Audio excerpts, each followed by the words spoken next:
नमस्कार दोस्तों, रामनवमी के पावन अवसर पर मैं गोस्वामी तुलसीदास जी के रामचरितमानस के बालकांड के छोटे छोटे अंशों का हिंदी गद्य पाठ कर रहा हूँ। अगर आपको अच्छा लगे तो निवेदन है सब्सक्राइब जरूर करना। जय श्री राम। अब बालकांड में आगे। एक बार माता ने श्री रामचंद्र जी को स्नान कराया और श्रृंगार करके पालने पर पौढ़ा दिया। फिर अपने कुल के इष्ट देव भगवान की पूजा के लिए स्नान किया। पूजा करके नैवेद्य चढ़ाया और स्वयं वहां गई जहां रसोई बनाई गई थी। फिर माता वहीं पूजा के स्थान में लौट आई और वहां आने पर पुत्र को इष्ट देव भगवान के लिए चढ़ाए हुए नैवेद्य का भोजन करते देखा। माता भयभीत होकर पालने में सोया था, यहाँ किसने लाकर बिठा दिया? इस बात से डरकर पुत्र के पास गई तो वहां बालक को सोया हुआ देखा।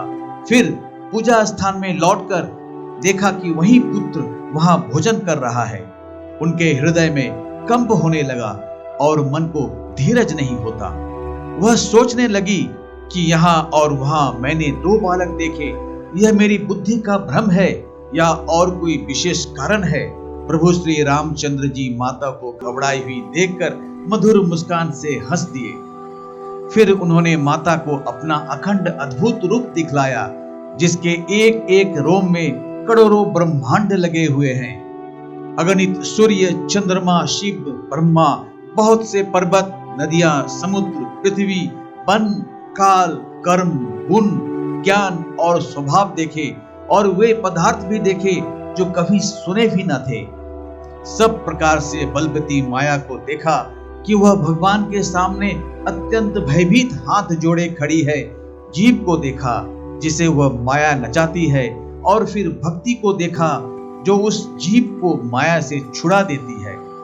माता का शरीर पुलकित हो गया, मुख से वचन नहीं निकलता। तब आंखें मूंद कर उसने श्री रामचंद्र जी के चरणों में सिर नवाया। माता को आश्चर्यचकित देखकर खर के शत्रु श्री राम जी फिर बाल रूप में हो गए। माता से स्तुति भी नहीं की जाती। वह डर गई कि मैंने जगत पिता परमात्मा को पुत्र करके जाना। श्री हरि ने माता को बहुत प्रकार से समझाया और कहा, हे माता सुनो, यह बात कहीं पर कहना नहीं। कौशल्या जी बार बार हाथ जोड़कर विनय करती रही कि हे प्रभु, मुझे आपकी माया अब कभी न व्यापे।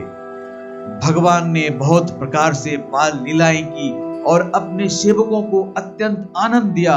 कुछ समय बीतने पर चारों भाई बड़े होकर कुटुंबियों को सुख देने वाले हुए। तब गुरुजी ने जाकर चूड़ाकर्म संस्कार किया।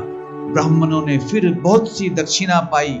चारों सुंदर राजकुमार बड़े ही मनोहर अपार चरित्र करते फिरते हैं। जो मन, वचन और कर्म से अगोचर है, वही प्रभु दशरथ जी के आंगन में विचर कर रहे हैं। भोजन करने के समय जब राजा बुलाते हैं, तब वह अपने बाल सखाओं के समाज को छोड़कर नहीं आते। कौशल्या सब बुलाने जाती है।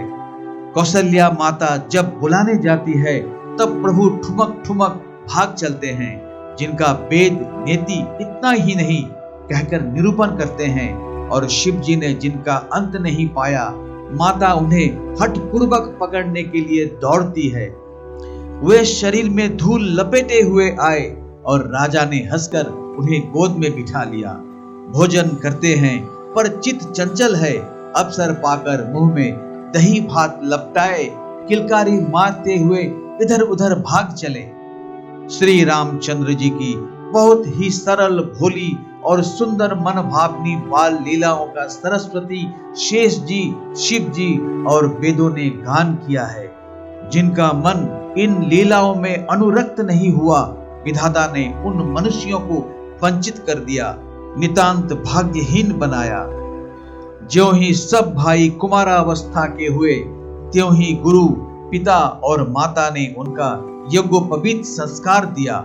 श्री रघुनाथ जी भाइयों सहित गुरु के घर विद्या पढ़ने गए और थोड़े ही समय में उनको सब विद्याएं आ गई। चार वेद जिनके स्वाभाविक श्वास है, वे भगवान पढ़े। यहाँ बड़ा कौतुक अचरज है। चारों भाई विद्या, विनय, गुण और शील में बड़े निपुण है। और सब राजाओं की लीलाओं के ही खेल खेलते हैं। हाथों में बाण और धनुष बहुत ही शोभा देते हैं। रूप देखते ही चराचर जड़ चेतन मोहित हो जाते हैं। वे सब भाई जिन गलियों में खेलते हुए निकलते हैं, उन गलियों के सभी स्त्री पुरुष उनको देखकर स्नेह से शिथिल हो जाते हैं अथवा ठिठक कर रह जाते हैं। कौशलपुर के रहने वाले स्त्री पुरुष बूढ़े और बालक सभी को कृपालु श्री रामचंद्र जी प्राणों से भी बढ़कर प्रिय लगते हैं। श्री रामचंद्र जी भाइयों और इष्ट मित्रों को बुलाकर साथ ले लेते हैं और नित्य वन में जाकर शिकार खेलते हैं। मन में पवित्र समझकर मृगों को मारते हैं और प्रतिदिन लाकर राजा दशरथ जी को दिखलाते हैं। जो मृग श्री राम जी के बाण से मारे जाते थे, वे शरीर छोड़कर देवलोक को चले जाते थे। श्री रामचंद्र जी अपने छोटे भाइयों और सखाओं के साथ भोजन करते हैं और माता पिता की आज्ञा का पालन करते हैं। जिस प्रकार नगर के लोग सुखी हो, कृपा निधान श्री रामचंद्र जी वही संयोग लीला करते हैं। वे मन लगाकर वेद पुराण सुनते हैं और फिर स्वयं छोटे भाइयों को समझाकर कहते हैं। श्री रघुनाथ जी प्रातः काल उठकर माता पिता और गुरु को मस्तक नवाते हैं और आज्ञा लेकर नगर का काम करते हैं। उनके चरित्र देख देख कर राजा मन में बड़े हर्षित होते हैं। दोस्तों, आज बस इतना ही। बालकांड के आगे का अंश अगले वीडियो में। जय श्री राम। नमस्कार।